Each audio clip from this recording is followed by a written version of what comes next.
In 2018, while I was living and working as a model in Beverly Hills, and I also owned a fashion software company, I had contact with Eric Swalwell on 3 separate occasions after meeting him socially. Brothers, esta que estamos oyendo es una de las víctimas del demócrata violinista, al que le gusta violín a las mujeres. Este tipo que quería ser gobernador de California y que lo obligaron a que se saliera de la carrera. Era un congresista también que siempre fue enemigo de Trump, siempre mintió acerca de Trump. Él se llama Eric Swalwell. Este fin de semana se terminó su carrera. Ayer renunció. Hoy en la mañana hizo un video diciéndoles que posiblemente vaya a la cárcel.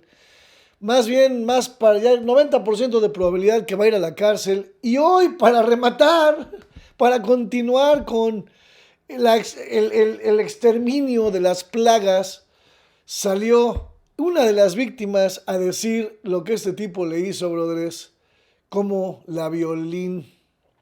Chequen. He offered me connections to further my software company, and I also had an interest in local politics. He invited me to 2 public events.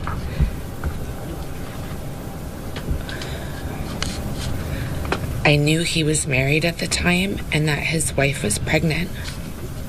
He was my friend. On the 3rd occasion, I believe he drugged my drink. I only had 1 glass of wine.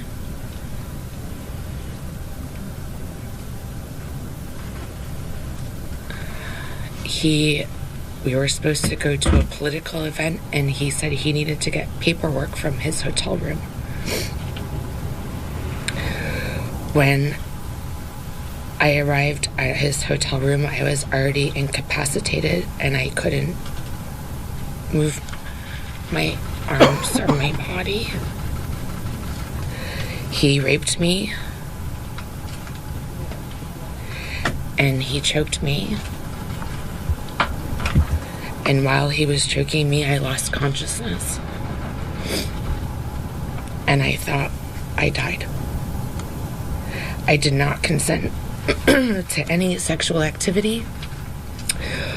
Although I did not undergo a rape kit at the time, I disclosed the assault to the people closest to me. I also recorded these events in my handwritten calendar. The assault and its impact were later documented during my therapy sessions at a sexual assault center in Connecticut. It had a profound impact on my mental health. I self-medicated in an unhealthy way. I did not want to live anymore. I cried all the time for years. At the time, I was in a dating relationship with a boyfriend I was fully committed to. I've never cheated in my life, and I would never have engaged in a consensual sexual encounter with Eric Swalwell.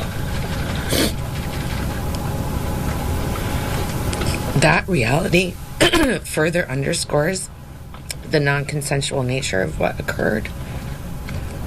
It was a politically unusual and intense time in Beverly Hills, and I was considering a run for city council, which placed me in proximity to political figures and events and added to the pressure to remain composed and silent. Eric was aware I owned a software company, and he spoke repeatedly about his ability to make introductions in Silicon Valley, referencing his political representation and influence there. I was not interested in him romantically, but I was interested in the business relationship and professional connections he offered to provide. My delay in taking action against Eric was driven by fear, not doubt. Fear of his political power, his background as an attorney, and his family law enforcement ties.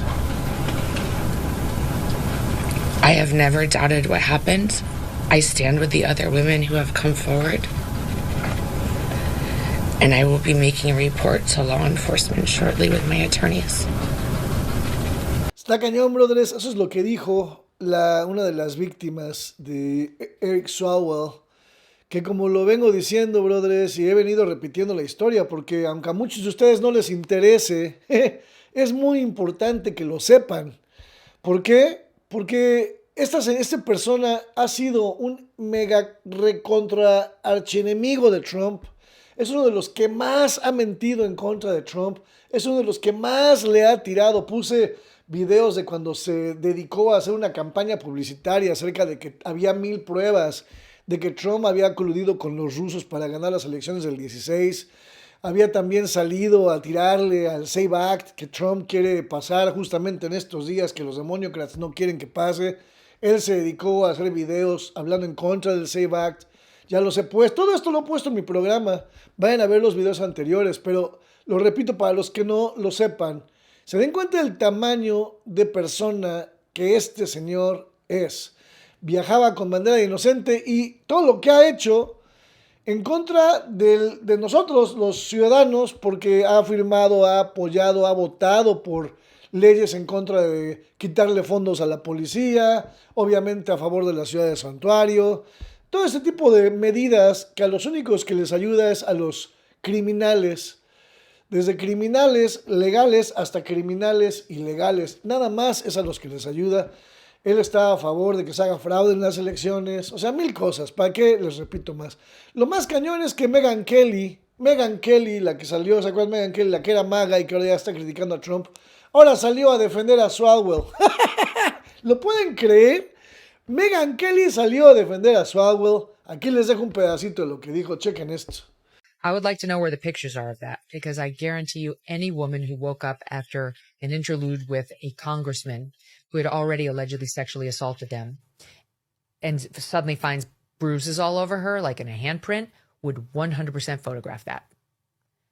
Where are the pictures of that? There is zero chance they don't exist if this happened to her. Zero. Did CNN see them? She says he messaged her later on Snapchat that day, said the previous night was great. He hoped she remembered it this time and told her not to tell anyone. She did tell her partner that Swalwell had assaulted her. I'm getting Pete Hegseth vibes here. Was this turned into an alleged sexual assault because you have a partner? I don't know what's happening with this woman. I'm just saying her behavior is not great.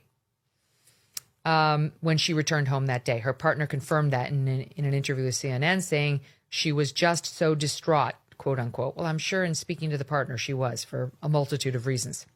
She also told 2 other friends about being assaulted by Swalwell over the following days, according to screenshots of text messages she shared with CNN. Several days later, she went to a health clinic and got an STD test, providing screenshots that showed the appointment to CNN. She says she told her medical provider that she had been assaulted by a congressman, and the provider referred to her as a survivor in an online message about her test results, a screenshot shows. That proves she told the provider something. That's all. Ahí está, brothers. ¿A quién le creen? ¿A la víctima o a Megyn Kelly? Ustedes digan en los comentarios, yo los leo. Yo aquí, pues la verdad, me quedo anonadado de lo que dijo la víctima. Lo malo que era este tipo, pero casado, con hijos, todo, y todavía haciendo estas cosas, pero bueno. Ustedes díganme qué piensan. ¿Le creen a Megyn Kelly? ¿Le creen a la víctima? ¿Qué piensan de Eric Swalwell? ¿Está bien que le esté pasando todo esto? Yo los leo, brothers. Por favor, suscríbanse, compartan, ayúdenme a expandir los videos porque YouTube no lo está haciendo. Ya les he dicho, por favor, ayúdenme. Si no me creen, vean las vistas. Necesitamos más vistas, brothers. Eso se tiene que expandir. Solamente ustedes me pueden ayudar compartiendo el video. No se les olvide que los amo. ¡Mua!